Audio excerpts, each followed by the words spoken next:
तो आज के सेक्शन में अपन बात करने वाले हैं डीएमएलटी प्रैक्टिकल एग्जाम 26 नवंबर। क्या क्या पूछा गया था एग्जाम में अपन बात करते हैं। सबसे पहले अपन स्पोर्टिंग वाले पोर्शन की बात कर और देखो इसके अंदर सबसे पहले आरबीसी पिपेट्स, उसके बाद ईडीटी है, hot air oven, blood bag and ESR blood vacutainer पूछी गई है। बहुत से सिंपल थे, लाइक इसके अंदर ज़्यादा कुछ था नहीं।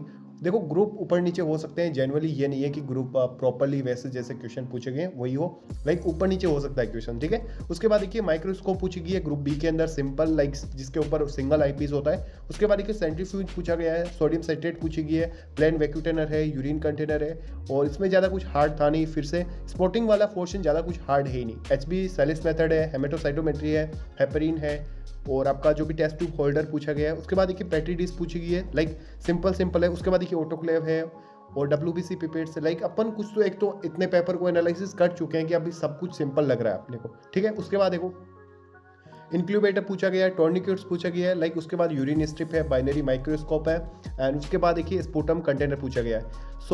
उसके बाद देखिए अपन लैब टेस्ट की बात करें। देखो लैब टेस्ट का कुछ ऐसा सीन है कि देखिए प्रॉपरली क्वाइक टेस्ट मैं पहले भी बोल चुका हूँ कि सिंपल यही पूछ रहा है बार बार, क्योंकि देखिए फर्स्ट ईयर के अंदर इतना जनरली सिलेबस लंबा चौड़ा है नहीं कि आपको अलग अलग टेस्ट पूछे जाएँ, और जो भी टेस्टों को करवाने के लिए ज़्यादा टाइम ड्यूरेशन होता नहीं है प्रैक्टिकल के अंदर, तो मोस्टली क्वाइक टेस्ट करवाता है, जिसके अंदर देखिए ब्लड ग्रुपिंग करवाता है स्लाइड मेथड पे।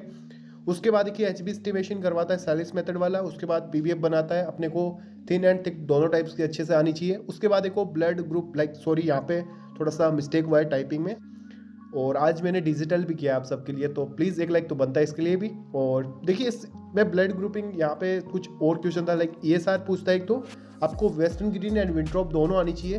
लाइक इसके अंदर आपको केवल सैंपल्स को फिल करवाता है वेस्टर्न ग्रीन एंड विंट्रोप के अंदर, और ज़्यादा कुछ नहीं करवाता। भी अपना ईएसआर से क्वेश्चन था, और एक अपना ग्लूकोज डिटेक्शन के साथ साथ एक प्रोटीन डिटेक्शन, जो भी हीट एंड एसिड मेथड होता है वो सब आपको करवाता है। आप सब एपीएमसी डिस्कस टेलीग्राम चैनल पे मिल जाएगी, तो आप ऑब्वियसली वहाँ पे जाके चेकआउट भी कर सकते हो एंड इसको ज्वाइन भी कर सकते हो, लाइक। उसके बाद देखिए अपन बात करते हैं राइटिंग एग्जाम के अंदर क्या क्या पूछा गया है। देखो राइटिंग एंड वाइवा के अंदर यूरिन से क्वेश्चन आना मतलब 100% श्योर है। फर्स्ट ईयर के अंदर कंटेंट इतना ही है, और यूरिन तो मोस्ट एंड इंपॉर्टेंट पार्ट है, तो यहाँ से क्वेश्चन बनता ही बनता है। देखो राइटिंग के अंदर मोस्टली अपना यूरिन का जो भी बाइल साल्ट वाला क्वेश्चन है वो पूछा गया है। लाइक इसके अंदर अपन 150 से 200 वर्ड्स के अंदर आपको आंसर देना है। एक तो देखो टाइम लिमिट्स काफ़ी ज़्यादा कम होती है, तो आप अच्छे से इतना ही लिख पाओगे। 150 से 200 वर्ड्स के अंदर लिखते हो तो काफ़ी अच्छा एग्जामिनर पे इफेक्ट पड़ता है, एंड आप काफ़ी अच्छा कंटेंट भी कवर कर लेते हो। इसके अंदर देखो जनरली सबसे पहले आप लिखो किस चीज़ की टेस्ट के अंदर रिक्वायरमेंट पड़ती है, लाइक जैसे कुछ लैब इंस्ट्रूमेंट्स के बारे में आप लिख सकते हो। उसके बाद देखो सेकंड नंबर पे आपको लिखना है प्रिंसिपल, लाइक क्या प्रिंसिपल होता है किस केमिकल्स के साथ। उसके बाद देखिए थर्ड नंबर पे आपको लिखना है प्रोसीजर लिखनी है, लाइक एक्सप्लेन करना है कि कौन सी मेथड्स होती है और कैसे कैसे अपन इसका यूज़ करते हैं। उसके बाद देखो प्रोसीजर के बाद आपको रिजल्ट लिखना है, पॉजिटिव एंड नेगेटिव। उसके बाद देखो आपको डिजीज भी लिखना है, लाइक किसकी डेफिशिएंसी से कौन सा डिजीज हो जाता है, और ये सब लिखते हो तो काफ़ी एक अच्छा इफेक्ट पड़ता है एग्जामिनर पे, एंड आपके मार्क्स काफ़ी अच्छे आते हैं और काफ़ी अच्छा कंटेंट भी आप कवर कर लेते हो। उसके बाद देखो अपन बात करते हैं ग्लूकोज डिटेक्शन, जिसके अंदर अपना बेनेडिक एंड पेपर स्ट्रिप आप बिल्कुल ईजीली लिख सकते हो। उसके साथ ही आप टेबलेट मेथड लिख सकते हो, ketone bodies and protein, heat and acid, ये तो आपको कंपलसरी लिखने हैं। जो पुराने टेस्ट है ना वो आप सबसे पहले लिखें, एंड जो आपका पेपर स्ट्रिप है उसको प्रायोरिटीज़ आप सेकंड एंड थर्ड नंबर पे दें। उसके बाद अपन बात करते हैं देखिए वाइवा वाला पोर्शन, जिसके अंदर बेसिक ऑफ ब्लड के बारे में पूछा गया है। उसके बाद देखो अपना जो भी यूज ऑफ लैब इंस्ट्रूमेंट्स के बारे में पूछा गया है, तो उनके बारे में भी आपसे पूछ सकता है, लाइक इसका क्या यूज है और जनरली अपन कौन से टेस्ट के अंदर इसका यूज करते हैं। उसके बाद देखिए प्रिजर्वेशन ऑफ यूरिन पूछा गया, क्या क्या टेक्निक होती है यूरिन को प्रिजर्वेशन करने की, बारे में एक्सप्लेन आप अच्छे से कर सकते हो।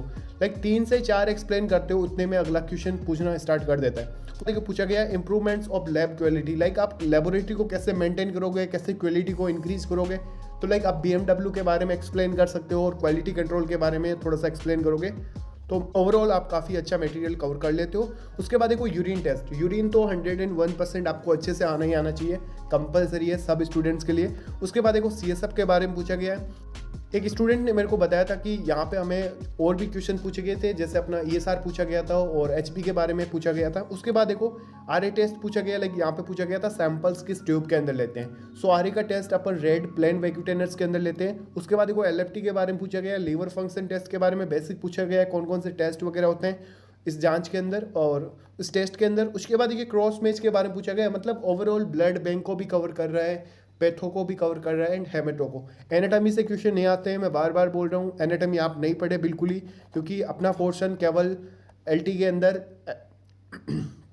केवल एलटी के अंदर अपना हेमेटो एंड पैथो से कवर हो जाता है प्रैक्टिकल, काफ़ी इंपॉर्टेंट है। And please subscribe and keep supported guys. मिलते हैं नेक्स्ट वीडियो में, तब तक के लिए bye. Please subscribe and thank you.